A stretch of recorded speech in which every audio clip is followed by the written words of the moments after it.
NFL, where I did my PhD. So let's start with some motivation. So as you all know here, machine learning algorithms have been very performant, very scalable. We have very good chatbots. Soon we'll have very good agents. However, the research and technical work in trustworthiness is not as fast, arguably.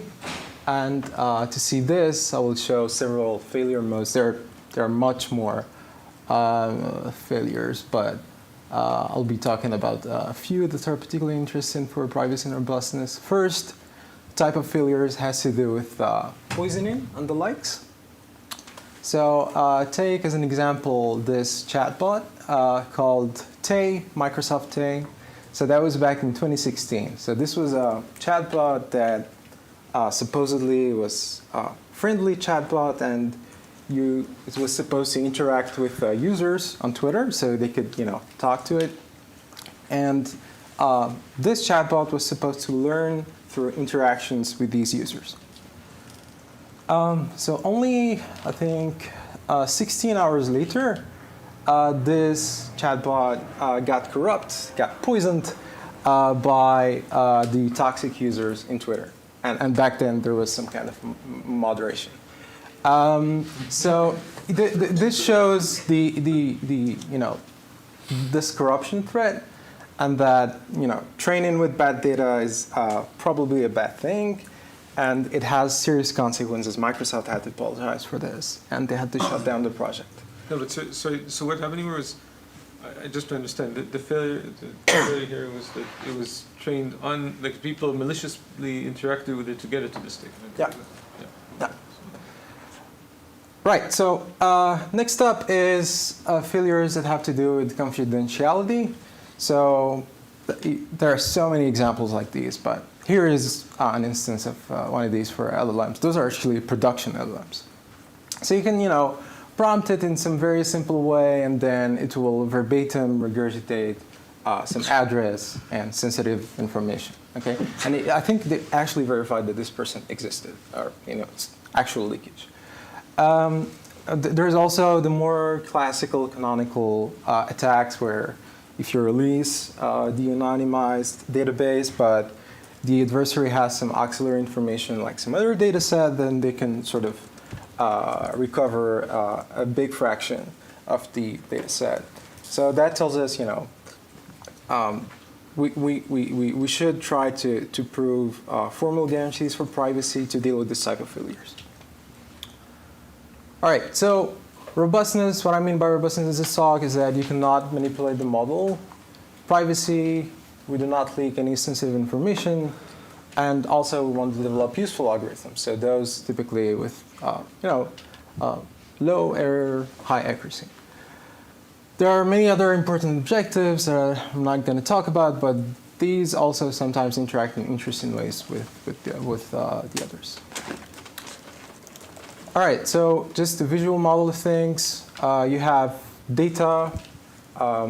Each data is really associated with some participant, but here I'm not showing it. But model can interact with these participants' data during training, and then it's deployed, and then end users can interact through the API with this model.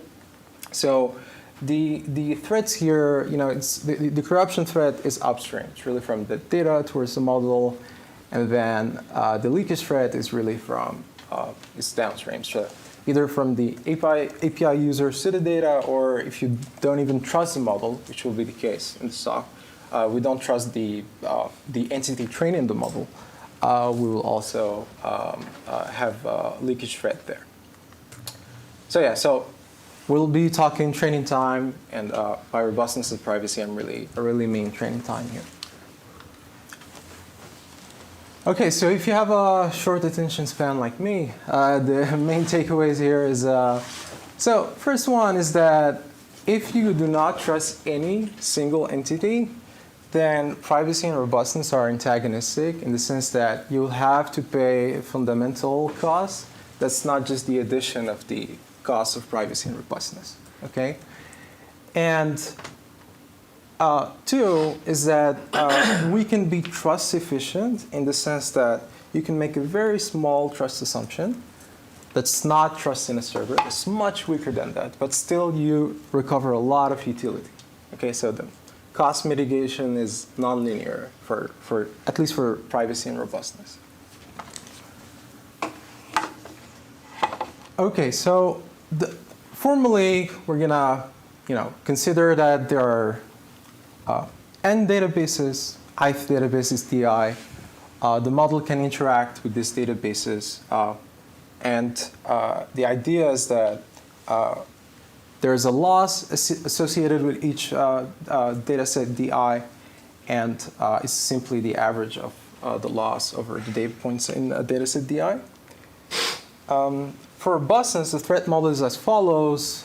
We will say that f out of n participants, a participant you can equate it with the data set if you will, f out of n are malicious, meaning they send arbitrary information. Could be because the data are corrupt, could be because the communication is corrupt. Anyways, this thing is corrupt. From malicious data to the model, we want to minimize the training error, but only on the honest data sets. Okay, so H is the set of honest participants, and we want to find the model theta, it's d-dimensional, and we want this model to have the lowest loss possible, the loss being the average of the losses on the data sets on H. Okay. Next up is, we need to sort of quantify how different these data sets are, but from the point of view of optimization, what matters is how different the gradients are, at least for first order methods. And this is simply just a bound, uniform bound on the variance across the whole space. There are much fancier models for heterogeneity, but that's not the subject of this talk. But essentially, with this assumption, you can show that the best error you can achieve is essentially corruption fraction, f by n, times the variance. And this is true for, this is tight for smooth, strongly convex problems. But essentially, if you think of mean estimation, this is tight. Okay. Next up is our privacy objective, differential privacy. Was introduced before. I'll briefly say that this is just a bound on data leakage. So if I have an algorithm A, you have two data sets that differ in one point on one record. You're asking that any outcome has very similar probabilities of appearing under the two worlds, under the two data sets. Delta is just an additive slack term. It's like a probability of failure. You can think of it this way. And epsilon is really uniform bound on the log likelihood ratio. And the canonical mechanism is that if I want to compute an average, I will add Gaussian noise, and to calibrate the magnitude of the Gaussian noise, it's in 1 by epsilon squared, but most importantly, it's in 1 by n squared.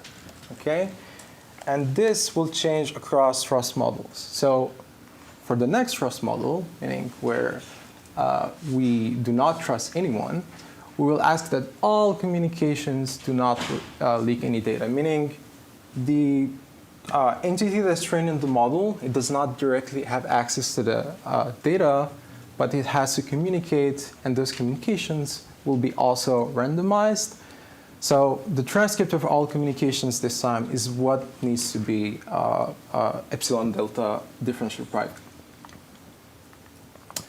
Back to the earlier example for Gaussian mechanism, take n equals 1 in the earlier formula I showed you. Every participant I noises with this calibrated noise. Variance reduces, but you only get 1 by n dependence. Okay, so it's n times larger than the magnitude of noise that we had for the central model. All right, so in terms of trade-off with utility, we already know that each of these two objectives induces a lower bound. For local differential privacy, the rate I was showing you is essentially tight. It's d by epsilon squared n. And for robustness, we know that it's corruption fraction times heterogeneity or times variance, if you will. What happens when we want to build a system? Yeah. That's a quick question. So, is this low bound tight under the G assumption? Because you mentioned it's tight for mean estimation, but for mean estimation, you only look at the mean difference. Essentially, the theta cancels out across different gradients. Right? So is it G or It is the tight. notion of G for optimal? It is tight for mean estimation. But the definition of G is like much weaker. But so if you're doing one-dimensional quadratics, what you're thinking of, it's going to be basically the average distance between the centers of the quadratics. Right, but we're going beyond mean estimation type quadratics. But anyways, let's maybe. Yeah. So it's minimax lower bound. So the hard instance is a quadratic, and then for all smooth strongly convex problems, we can match. Yeah. So what happens when we want to build systems that are locally differentially private and robust in the earlier sense I showed? We'll pay an extra cost, and this cost looks like a product term. It looks like corruption fraction times this sort of unit privacy cost. It's like the privacy cost for one dimension, one participant, if you will. And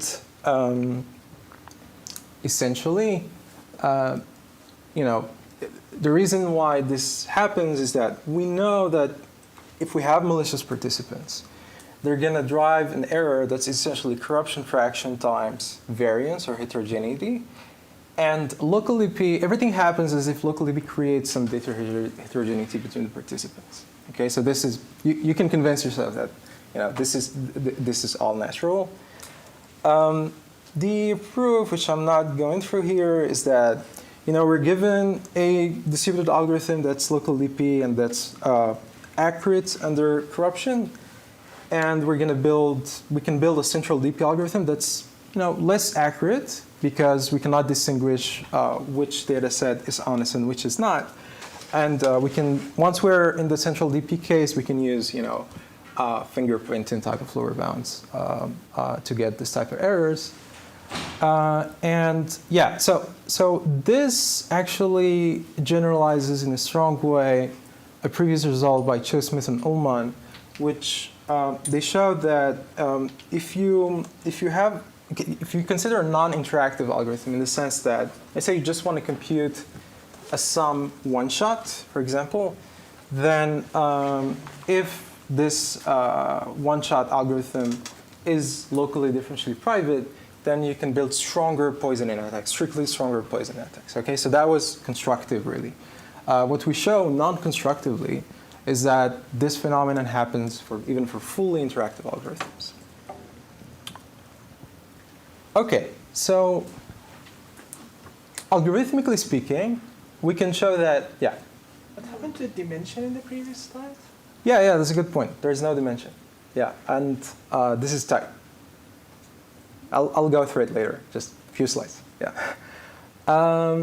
So algorithmically speaking, we can show that this cost is tight by showing that there's an algorithm whose utility matches the earlier lower bound. And to do so, there are two ingredients. One, it's this mean estimation subroutine. So what will be consider n d-dimensional vectors. We will try to search across subsets for a good subset. And the way we'll do it is we try to find a subset that's of size n minus f. We know the size or a lower bound of the size of the honest set. This set has to be well concentrated in the following sense, meaning along any direction, the variance has to be smallest possible. Okay? Once we have that, we just average the points we found in this set.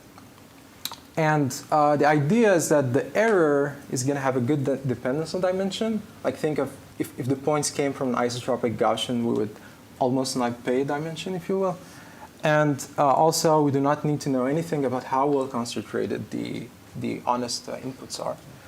Unfortunately, it's inefficient, but this can be dealt with by this nice line of work by Diaco-Nicolas et al. And I'm going to talk a bit about it later, but essentially we can adapt some of their ideas to work in this case where we do not know the variance of honest inputs. Second ingredient is variance reduction. So we want to do some kind of gradient descent, right? Because we want to optimize perhaps strongly convex problem. We want to optimize. So we're going to compute the gradient. We're going to add noise to this gradient to privatize it. The noise will scale linearly with the number of iterations because of composition. This is the crucial part. We're going to do this Polyak momentum here, okay? Exponentially moving averages of gradients. Then we're going to aggregate with this earlier aggregation I told you about of momenta. And then we're just going to descend, okay? And we can show this algorithm with these two ingredients, it matches the lower bound. So the coupled cost plus the independent cost for privacy and robustness. Few remarks are in order. So first, if you had not used such a mean estimator, the robust mean estimator, let's say you had just done a median or like, I don't know, even a trimmed mean, something that's not high dimensional, you would pay a dimension in the red term I was telling you about, okay? And this is, very bad because it would even dominate the local DP privacy utility cost. The way you prove this thing is non-trivial, but essentially, there's this potential function type of proofs in optimization, but essentially the nice term we add to this potential function is that we want to control the top eigenvalue of the momentums of the honest participants. We can show that this grows very, very slowly with respect to dimension. That's really the algorithm, and the fact that it matches the low bound shows us that it's tight. And the reason we're not seeing dimension is because we're using this high dimensional robust mean estimator to answer your question, Mahdi. Yeah. So G, basically like the G, as far as I remember, the G you define is a data-dependent quantity, right? Uh-huh. It's like for the specific data set, G depends on this specific data set I have. Yeah. So how does it appear in the privacy term? Because I feel like for privacy it should be difficult to use the specific data set G, right? No, we're not using this information for the privacy part. We're not using it. G is, as you said, this data-dependent quantity. We're not using it in, the differential privacy part of the algorithm. It's a sensitive information. The algorithm doesn't use G. It does not know G. Yeah. I mean, you could use it, but you would need to privatize it somehow. Anyway, so that ends sort of the first part of the talk. I have, how much time do I still have? You have about 6-7 minutes. Okay. I'm going to go a little fast here, but essentially, in high dimension, if dimension is larger than the number of malicious participants, the cost of local DP is going to dominate. But remember, in this case, if dimension is much larger than the number of participants, then we are really very far from the best privacy utility trade-off in central DP, and we're going to do something about it in the rest of the talk. To get this, to get the fact that it is a small cost relatively to the LDP cost, we had to use an inefficient algorithm. So there is a bit of a gap here with computation, but we're also going to fix that in the rest of the talk. So the important picture here, how do we get better rates, is to understand what are possible trust assumptions in this problem. So you should think of two axes, trust assumptions, error. And when you trust a central entity, like a server with the data, you'll get the best possible error under the constraint of differential privacy. If you trust no one, that's what I showed earlier, it's arguably a worse error. There are many intermediate models that I cannot be exhaustive about, but a very interesting one is this one, Trusted Shuffler by Cho and collaborators. Essentially, you get a very close rate to that of the central model, so a very good rate. However, you still need some kind of other entity that shovels the identities of the participants to get the privacy amplification, or you need a lot of extra communication, okay? So we're going to try to do something different here. We're going to assume there's shared randomness, okay? We're going to assume that somehow participants can sample from the same distribution without talking to each other. The full discussion about this thing, it has to include, time, complexity, communication complexity. But trust me, shared randomness does not really induce any big costs, any big overhead in terms of time and communication.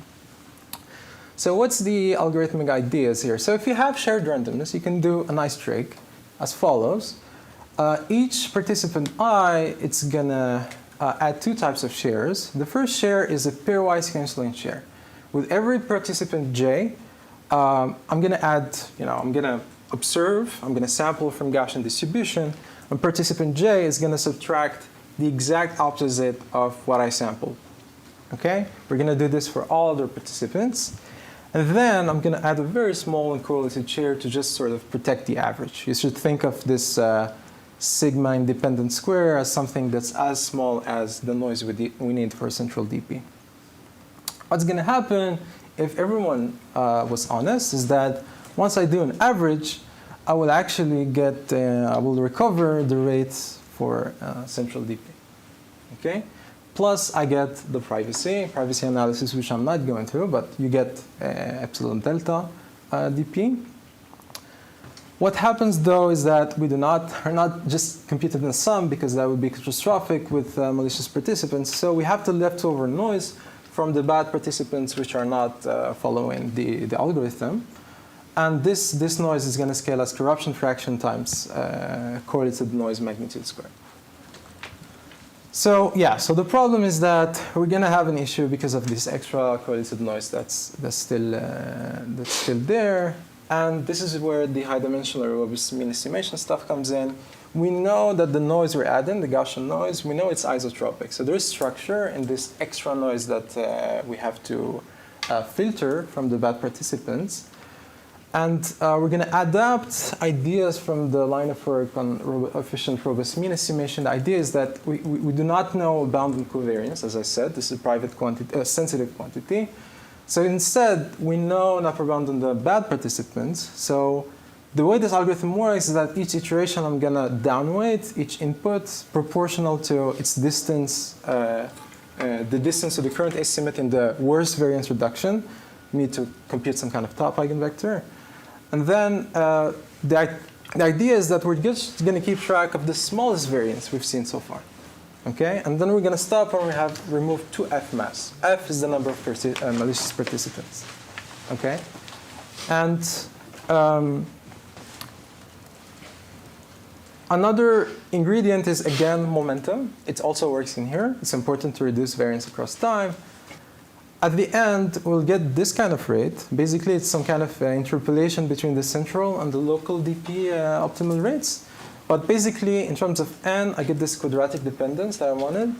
Now, it's also, I have also a dependence in the number of malicious participants. So basically, if f is sublinear in n, then I'm strictly better than the rate for a local DP. If f is constant, then I get the best central DP rate. Okay? And everything is in between is kind of an interpolation. And then if n is a constant fraction of n, really worst case, you have a system with 20% corruption fraction, we fall back on the minimax optimal local DP rate. All right, so this works in practice, trust me. I don't think I have much time to go through this, but our algorithm matches very closely the central case DPHGD without any corruption. There's another interesting way out is the idea that if we were to do local learning, no collaboration at all with other participants, this is perfectly private, perfectly robust. Okay. However, it's poor utility because we wouldn't have enough samples. So ideally, we would like to interpolate between these and hope that if we're interpolating, we're getting some of that perfect privacy and robustness. Not all of it, but some of it. We've done some work that shows it works for mean estimation and binary classification for robustness. And there is also some interesting work for privacy alone, but I think there's so much to do here. And I'm going to go straight up to should summarize. Last slide. Interesting way forward would be to consider strategic participants instead of worst case ones. Also consider interactions with other objectives of interest like fairness. And finally, it would be interesting to look not only at training time, but also at inference time, especially for agents or stateful agents. Thank you.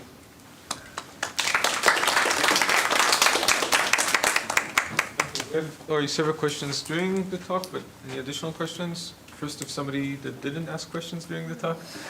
I just had a comment, nice talk, but have you also considered the privacy robustness trade-off when you do model merging? So if you have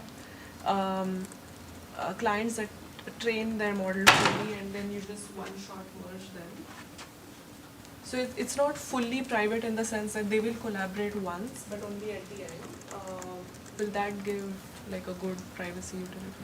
That's very interesting. I guess the fact that there is much less interaction I would guess it's better there.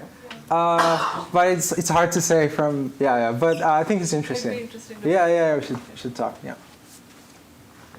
Any other questions? Yeah, I mean, maybe I missed this detail, but all your upper bounds are for like general strongly convex optimization, and you don't assume any bounded gradient assumption at all. So it's smooth, strongly convex. We do assume the gradients are bounded. Yeah. So then the mean estimation lower bound, I'm not fully sure how it applies to the setting. I'm happy to chat offline. Yeah. Maybe any other question before we release Youssef? Okay, so let's thank Youssef and all the speakers for the session. And we're going to go for a break now, and then at 3:30, right? 3:30 we'll be back for Brendan delivering the Richard Karp lecture, so I hope to see you all back here at 3:30. Thank you.